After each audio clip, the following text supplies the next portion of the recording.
سعادت حسن منٹو کی شاید سب سے متنازع کہانیوں میں سے ایک ٹھنڈا گوشت۔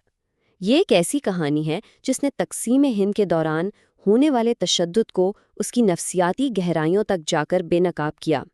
آئیے آج اس شاہکار کو سمجھنے کی کوشش کرتے ہیں جو آج بھی اتنا ہی طاقتور ہے جتنا یہ لکھے جانے کے وقت تھا۔ یہ جو ایک جملہ ہے نا، یہ اس کہانی کی پوری روح کو پکڑ لیتا ہے۔ مطلب یہ صرف جسمانی تشدد کی کہانی نہیں ہے، بلکہ یہ اس گہری نفسیاتی اور اخلاقی تباہی کی داستان ہے جو تقسیم کے دوران انسانیت پر بیتی۔ تو کہانی کا آغاز ہوتا ہے ایک ہوٹل کے کمرے سے۔ دیر رات کا پراسرار ماحول ہے اور تناؤ وہ شروع سے ہی ہوا میں محسوس ہوتا ہے۔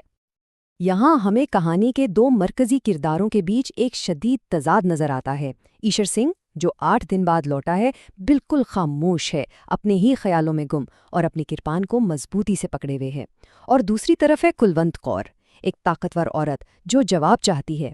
ان کی شخصیتوں کا یہی ٹکراؤ کہانی کو آگے لے کر جاتا ہے۔ اور یہی وہ سوال ہے جو کلونت کور کے ساتھ ساتھ ہمارے ذہن میں بھی گردش کرتا ہے۔ بھئی آخر ان 8 دنوں میں ایسا کیا ہوا؟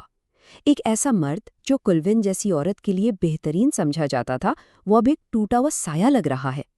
یہی اس کہانی کا مرکزی معمہ ہے جو ہمیں آگے بڑھنے پر مجبور کرتا ہے۔ اب ہم دیکھتے ہیں کہ یہ جو نفسیاتی تناؤ ہے، یہ کیسے ایک جسمانی اور جذباتی تصادم میں بدل جاتا ہے۔ کلونت وہی کرتی ہے جو اسے بہتر طور پر آتا ہے، وہ ان کے رشتے کی آگ کو دوبارہ بھڑکانے کی کوشش کرتی ہے۔ ان کا رشتہ ہمیشہ سے ہی شدید جذبات اور طاقت کے کھیل پر مبنی رہا ہے، اور وہ اسے ایشر کی خاموشی توڑنے کے لیے ایک ہتھیار کے طور پر استعمال کرتی ہے۔ یہ ایک چھوٹا سا لمحہ ہے، لیکن یہ بہت کچھ کہہ جاتا ہے۔ جب وہ اسے محبت سے کاٹنے پر ظالم کہتی ہے تو یہ صرف ایک مذاق نہیں بلکہ ایک پیشن گوئی ہے۔ یہ لفظ ان کی محبت اور اس تشدد کے درمیان کی لکیر کو دھندلا دیتا ہے جس کا ایشر حصہ رہا ہے۔ یہاں ایشر آخرکار جواب دیتا ہے، لیکن الفاظ سے نہیں بلکہ ایک استعارے سے۔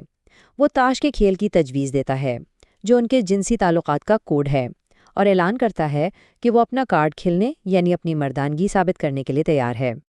مگر پھر فیصلہ کن لمحے میں سب کچھ بکھر جاتا ہے۔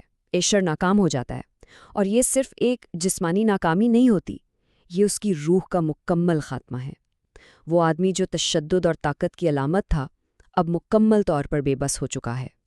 ایشر کی یہ ناکامی کہانی کو اس کے پرتشدد عروج کی طرف لے جاتی ہے، جہاں کلونت کا غصہ اور شک ایک خوفناک سچائی کو جنم دیتے ہیں۔ کلونت کا ذہن صرف ایک ہی نتیجے پر پہنچتا ہے: بے وفائی۔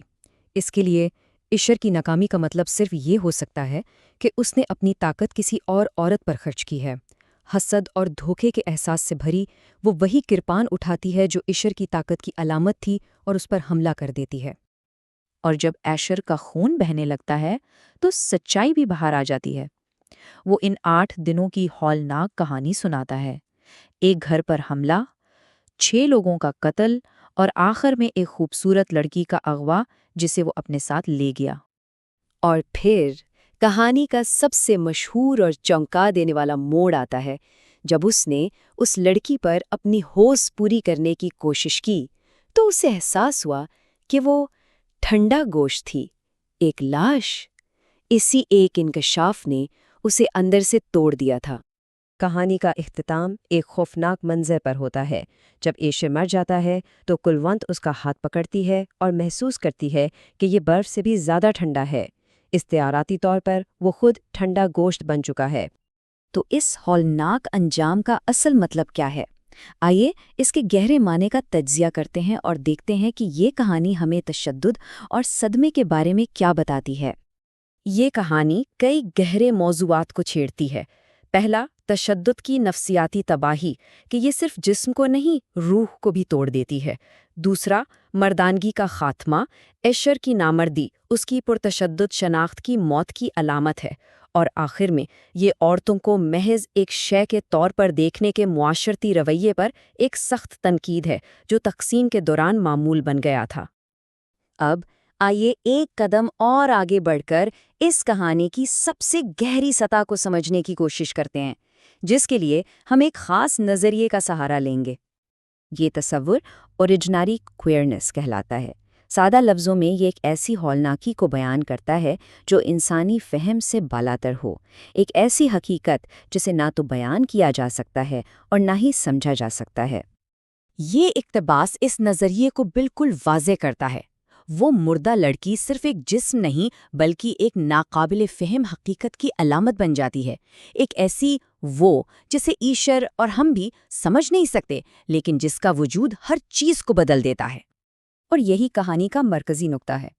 ایشور کو توڑنے والی چیز صرف ایک مردہ جسم کے ساتھ جنسی عمل کی کوشش نہیں تھی، بلکہ ایک ایسی حقیقت کا سامنا تھا جو اس کے فہم سے بالاتر تھی۔ اس لڑکی کی مکمل خاموشی اور اس کی ناقابل فہم حقیقت، یہی وہ چیز تھی جس نے ایشور کے پرتشدد مردانہ عالمی نظریے کو ہمیشہ کے لیے تباہ کر دیا۔ آخر میں یہ کہانی ہمیں اس سوال کے ساتھ چھوڑ جاتی ہے۔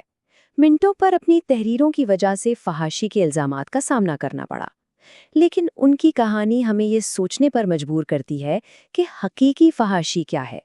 کیا یہ ان سچائیوں کو بیان کرنے والے الفاظ ہیں یا خود وہ ہولناک حقیقتیں ہیں جن سے معاشرہ نظریں چرانا چاہتا ہے؟